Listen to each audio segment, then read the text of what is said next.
मनुस्मृति का कोई कब्र खोद रहा है तो हम खोद रहे हैं। हम कहते हैं कि बुद्ध के लिए पढ़ना पड़ेगा। अजीत कुशवाहा जिस पार्टी का आदमी है वो बौद्ध विहार में लाइब्रेरी बनवा रहा है, वो बौद्ध विहारों को किताबें दे रहा है, वो बौद्धों के साथ खड़ा है। जो भी लॉजिक का बात करेगा, चाहे वो स्टीफन हॉकिंस हो, चाहे वो अल्बर्ट आइंस्टाइन हो, चाहे वो न्यूटन हो, जो भी लॉजिक का बात करेगा उसको हम मानेंगे, चाहे वो किसी भी जाति का व्यक्ति हो। हम चाहते हैं कि हमारे बेहतर विचार लोगों के बीच में जाएं। हम चाहते हैं कि लोग लॉजिक को एक्सेप्ट करें। हम चाहते हैं कि वर्षों वर्षों की मानसिक गुलामियां जिसने हमारे समाज को अपने आगोश में लेकर रखी है, हम उन मानसिक गुलामियों से अपने समाज को मुक्त करें। इसके लिए जरूरी है लॉजिक बताना, इसके लिए जरूरी है सही चीजों से लोगों को सही चीजों से अवगत कराना, और हम ये कोशिश कर रहे हैं। और हम इसीलिए इस कार्यक्रम से पिछले 5 वर्षों से जुड़े हुए हैं। आप सब लोगों को मैं अपनी ओर से जय भीम नमो बुधाय पेश करता हूँ कि मैं जिस क्षेत्र का प्रतिनिधित्व कर रहा हूँ उस क्षेत्र में लोग लॉजिकल हो रहे हैं। हमारे जीवन का सिर्फ एक ही मकसद रहा है बचपन से आज तक कि लॉजिक पर भरोसा करिए। ऐसे ही कोई कुछ कह दे आंख मूंद करके तो उसे नहीं मान लीजिए, बल्कि उसे मानिए जिसे आप जानते हैं। बुद्ध ने भी यही कहा था। बुद्ध ने कहा पहले जानो फिर मानो। तो जानने के लिए जरूरी है लॉजिक का। हम लोगों ने विज्ञान पढ़ा, कॉलेजों में हमने पढ़ाई की, और पूरा जीवन छात्र जीवन से लेकर के आज तक हम लोगों ने एक ही बातें सीखी कि आप उन चीजों को मानिए जिसको आपकी आंखें देखती हैं, जिनको आप तर्क के कसौटी पर गढ़ते हैं। आपके जीवन में एक तराजू है, सबके जीवन में। आप उस तराजू को अपने हाथों में हमेशा रखिए। कई लोग अपना तराजू भूल चुके हैं, भूल जाते हैं, और कई लोगों के पास अपना तराजू है ही नहीं।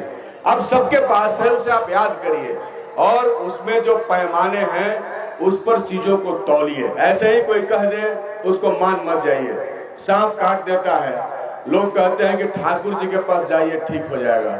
वहां नहीं होता है तो निमिया के सती माई तक पहुंच जाते हैं, वहां नहीं होता कहीं और पहुंच जाते हैं। मैं तो दावे के साथ कह रहा हूं, आज इतने लोग यहाँ पर उपस्थित है, मैं जहां जाता हूं वहां कहता हूं कि एक आदमी खड़ा होकर के बता दे कि किसी को करैत सांप काटा हो और कंजिया जाकर के वो ठीक हो गया।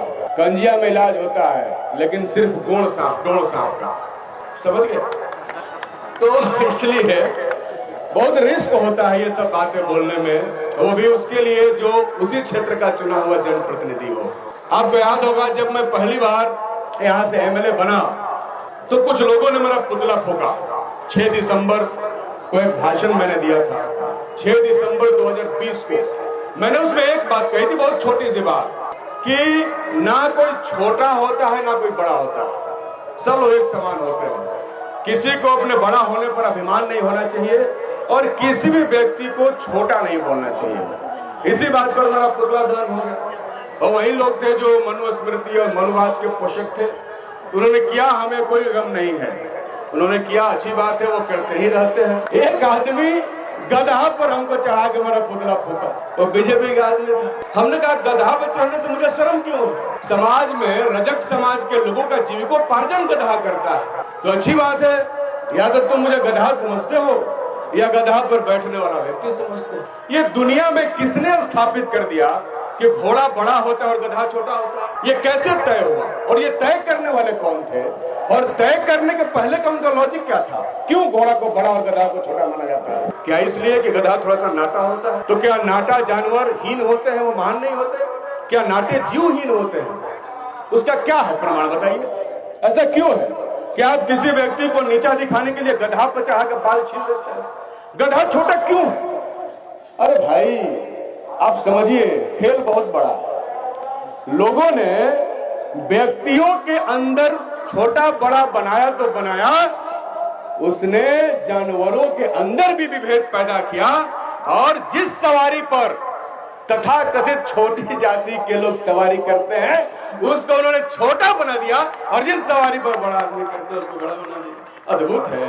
समाज को समझना होगा, उसकी जटिलताओं को समझना होगा। यह वैचारिक संघर्ष है, विचारों से इसकी लड़ाई लड़ी जाएगी। हम लोग गांव-गांव में जाते हैं, हम विचारों की बात करते हैं, हम कहते हैं कि बुद्ध के लिए पढ़ना पड़ेगा।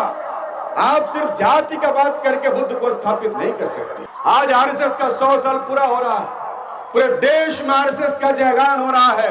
वो आरएसएस जिसका 100 साल पूरा हुआ। मोहन भागवत कह रहे हैं कि हेडगेवार ने एक सपना देखा था कि 100 साल बाद भारत हिंदू राष्ट्र होगा। आज उसी हिंदू राष्ट्र को आरएसएस नागपुर में बैठकर सेलिब्रेट करने का काम कर रहा है। और उसके मुख्य अतिथि कौन है?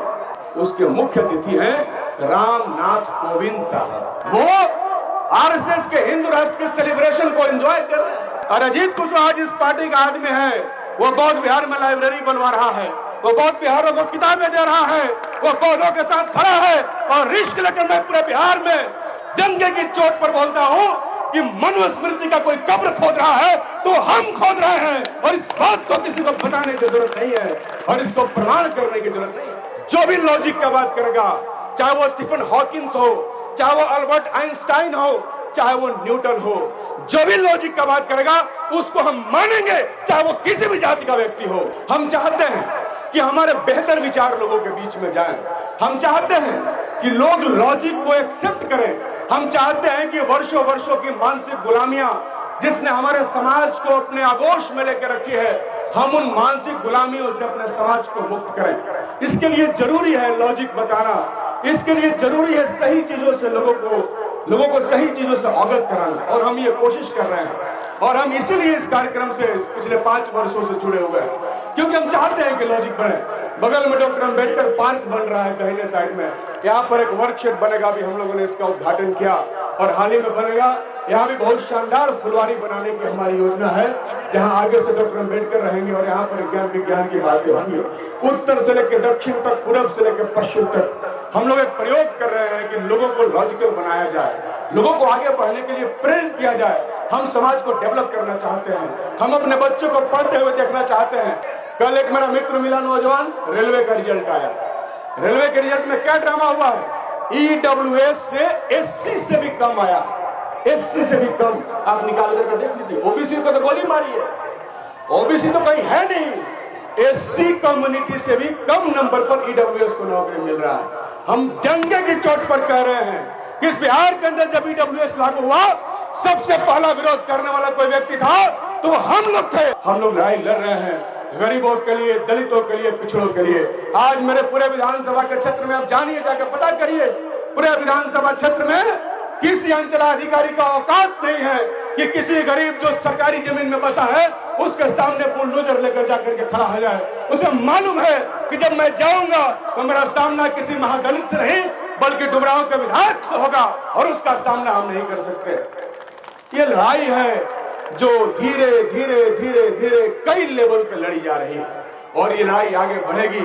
हम अपने संपूर्ण स्वतंत्रता के समस्त अधिकारों की लड़ाई लड़ रहे हैं, चाहे वो जीने की आजादी की लड़ाई हो, पढ़ने की आजादी की लड़ाई हो, लड़ने की आजादी की लड़ाई हो, आगे चलने की आजादी की लड़ाई हो। इसलिए लड़ाई आगे बढ़ेगी साथियों। हम लोग लड़ेंगे।